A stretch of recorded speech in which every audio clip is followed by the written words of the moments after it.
Most people believe that asbestos was banned in 1986, but that's not necessarily true.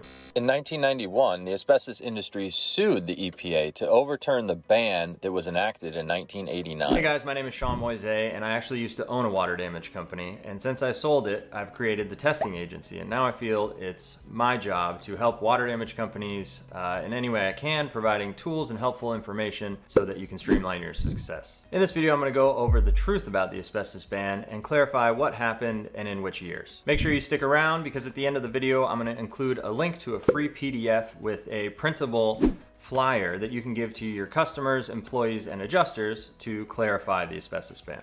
So let's say you've been called out to a job site and there's a water loss from an upstairs bathroom and it's leaking down below to the floor and there is water everywhere.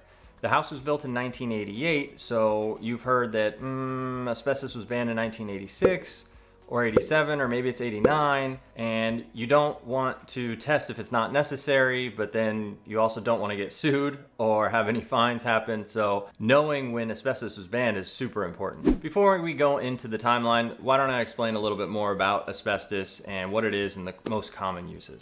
Asbestos is a mineral fiber that's naturally occurring in rocks and soil. It's basically a bunch of flexible fibers that are resistant to heat, electricity, and corrosion. So it makes it very useful in building materials, but also very harmful to humans and can cause serious health issues. So the most common materials we see asbestos in are drywall, because it increases the stability of the product and it's also fire resistant. Joint compound, which is like the mud that goes over the drywall sheets when they're butted together. It's usually sanded smooth, which is not good because that would release more asbestos fibers into the air. Flooring, like vinyl flooring tiles, because it gives them more durability and also fire resistance. The next thing we see it in is adhesives, a lot of time called mastic. It's the black glue stuff that you put under flooring so that it sticks down together. Its natural fibrous nature allows it to be a really great adhesive for flooring, but again, still very harmful. Ceiling tiles, like the ones you see in an office or a drop ceiling, it's fire resistant, but what I found interesting is that it adds more insulation, so it's more like soundproofing, which is why it's so common in offices. Insulation, not the pink cotton candy stuff you see in your attic, that's fiberglass. Asbestos insulation is usually gray or off-white and fluffy. It's more like thermal insulation around pipes or ducts. Lastly, roofing, like shingles and siding, makes sense because it's more fire resistant, so your house doesn't burn down. So now you know what it is, what the most common products it's found in are. Let's go over why it is so dangerous. When asbestos-containing materials are disturbed or broken, it releases tiny fibers into the air. These fibers are so small, they're 700 times smaller than a single strand of human hair. They can float in the air for hours or even days, making it incredibly easy to inhale or ingest. So here's the bad part. These fibers, once in our bodies, are extremely hazardous. They're sharp and pointed and can penetrate deep into the lung tissue. Our bodies will try to break them down, but because they're so durable and resistant, which makes them a good building material, they just won't break down. And so they stay there in your body year after year, building up scar tissue. Over time, this can lead to some serious health issues. We're talking about lung cancer and things like mesothelioma. I'm sure you've all seen the ads on TV for a mesothelioma attorney. If you've been diagnosed with mesothelioma, call me right now. You may be entitled to a large cash. All right, so now you know what it is, the common products it's found in, and why it's harmful. Let's talk about a timeline and the court case that defined it all. We start off in 1929.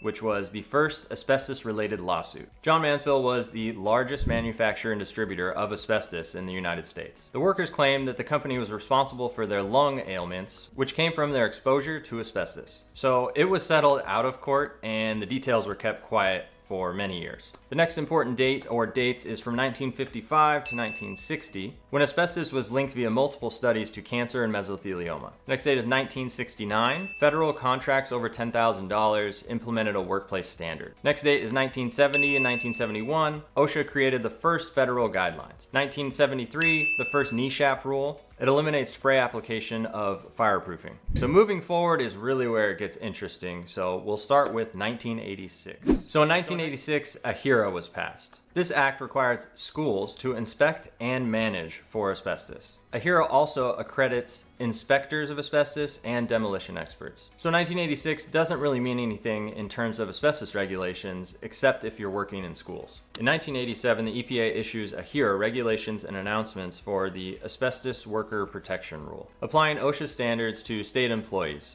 but still no ban. Alright, so now in 1989 is when the actual ban was supposed to be put in place. The EPA issued a final ruling under Section 6 of the Toxic Substance Control Act, banning most asbestos-containing products. However, this rule was subsequently challenged in court by the asbestos industry. This next date is probably the most important. In 1991, the U.S. Fifth Circuit Court of Appeals in New Orleans overturned the ban on asbestos in the case Corrosion-Proof Fittings versus the EPA. Specifically, the court had found that the EPA failed to provide a reasonable basis to justify the ban and did not adequately consider the cost of the ban and the potential impact on public health from substitute products. Big business wins again. So overall, while regulations have limited its usage, a complete ban was never fully in place. Asbestos is still allowed in certain applications, posing a risk during losses and restoration projects.